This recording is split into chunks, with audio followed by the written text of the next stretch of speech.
रामकृष्ण हरी माऊली. मी अश्विनी तुमचं स्वागत करते एका नवीन व्हिडिओमध्ये.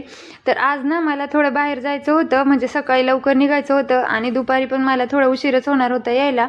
त्यामुळं मला सकाळी लवकर उठावं लागलं. रविवार असो होता तरी पण मला आज लवकरच उठावं लागलं.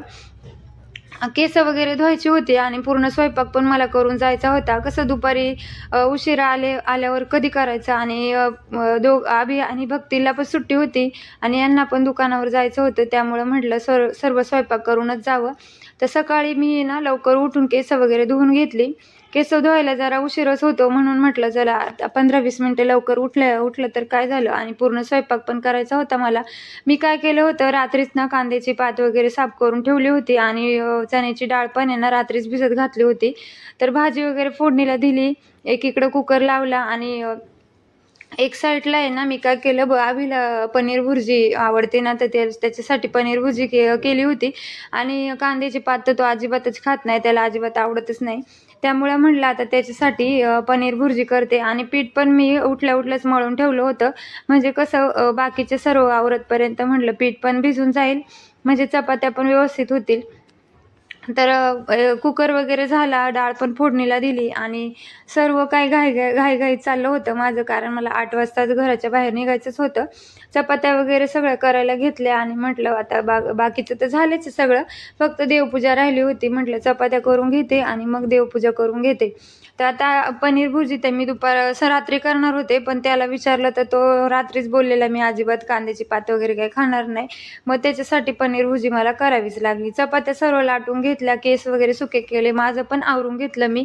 मस्त असा ड्रेस वगैरे घालून तयार झाले आणि देवपूजा करून घेतली, दिवाबत्ती वगैरे झाली आणि देवाला नमस्कार वगैरे करून विश्व प्रार्थना बोलून मी बाहेर निघाले. तर 8 वाजून गेले होते मला आवरता करता. रिक्षानेच जाणार होते मी. तर स्टेशनला गेलो आम्ही आणि ह्या माझ्या मैत्रिणी आहेत सत्संगमधल्या. तर आम्ही ना याला चाललो होतो पनवेलला.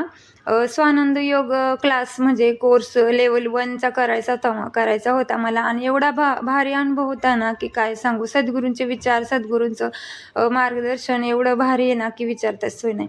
तर मानस सरोवर आम्ही स्टेशनला उतरलो आणि तिथून आम्ही थोड्याच अंतरावर हॉल होता, तिथं चालत गेलो आम्ही. आणि हॉलमध्ये आतमध्ये जायच्या आधी ना इडली वगैरे खाऊन घेतली, म्हणजे सकाळी काही खाल्लं नव्हतं म्हणून. आणि कोर्स वगैरे पूर्ण झाला आणि बसने आलो येताना, कारण मेगा ब्लॉक होता रविवारचा म्हणून. तर घरी आल्यावरती दुपार झालीच होती, मला 2:30 वाजले होते. मग दुपारचं काहीच नाही, दुपारी आले, जेवले आणि जरा वेळ आराम केला आणि दुकानावर गेले. तर दुकानावर पण मी जाणार नव्हते, पण आवीचं काहीतरी काम होतं म्हणून मला जावं लागलं. मग मी दुकानावरून आल्याच्या नंतरच हे शूट घेतले. दुकानावरून येताना आहे ना दूध वगैरे घेऊन आले होते, मग तेच गरम करायचं होतं मला आणि थोडी भांडी पण घासायची होती. भक्तीने अर्धी भांडी घासली होती, अर्धी बाकी होती घासायची. तर तीच घासायची होती. मला पहिलं म्हटलं दूध गरम करायला ठेवते आणि चहा ठेवते. चहा बी घेतल्याशिवाय तर काय माझं पुढचं काम मला म्हणजे करूशीच वाटत नाही आणि काम करायला एनर्जी पण येत नाही. चहा मला कमी करायचा आहे, पण आता काय माहिती कधी कमी होतंय. दूध गरम करायला ठेवलं, थोडंसं तोंड वगैरे धुवून घेतलं म्हणजे फ्रेश वाटेल, आणि लगेच चहा करायला ठेवला. तर चहा करायला ठेवला तोपर्यंत बाकीची भांडी घासून घेतली आणि किचन वाटा वगैरे पण क्लीन करून घेतला. भांडी घासून झाल्याच्या नंतर म्हटलं आता मला ना आज मेहंदी लावायची होती. तर सर्व आवरल्याच्या नंतरच लावणार होते, पण म्हटलं भिजत घालायला पाहिजे ती. मी काय केलं होतं, पहिले ना लाल मेहंदी लावायला सुरुवात केली होती. तर ते लाल मेहंदी लावूनच माझी केस आहेत ना अशी एकदम सफेद आणि सफेद व्हायला लागली होती. तर बरेच वर्ष मी लाल मेहंदीच लावत होते, पण नंतर एवढा कंटाळा आला ना मला त्या लाल मेहंदीचा पण. कारण काय व्हायचं की ती 15 दिवसात किंवा 8 दिवसातच तिचा रंग उडून जायचा. मग म्हटलं जाऊ दे आता ही मेहंदीच बंद करून टाकते. आणि ही आता ब्लॅक मेहंदी लावायला सुरुवात केली मी 2-3 महिन्यापासून. पण तुम्ही ना अजिबात ही मेहंदी लावू नका. मला एवढा बेकार अनुभव आला ना ह्या मेहंदीचा, की काळी मेहंदी एकदा लावायला सुरुवात केली ना की आपली लाल मेहंदीने जेवढी सफेद होत नाही तेवढी ह्या काळ्या मेहंदीने ना पूर्ण सफेद होऊन जातात केस. अजिबात ही मेहंदी कुणीही लावू नका.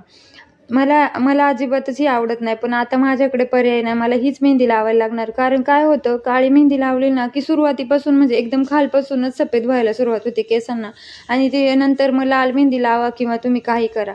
एक वेळेस तुम्ही महागडे पार्लरमध्ये जाऊन केसाला कलर करून घ्या, त्याने तरी एवढे केस डॅमेज होत नाही. एवढे ह्या मेहंदीने माझे केस डॅमेज झालेले आहेत. आता व्हिडिओमध्ये पण म्हणजे असं समोरून कॅमेरा वगैरे हे केला ना, की एवढं बेकार दिसतं ना, की काय सांगू. पण माझ्याकडे आता पर्यायच नाही. मला आता ब्लॅक मेहंदी किंवा पार्लरमध्ये कलर वगैरे, पण पार्लरचं तर काय आपल्याला परवडणार नाही. मग मी आपली हे ब्लॅक मेहंदीच लावायला सुरुवात करते.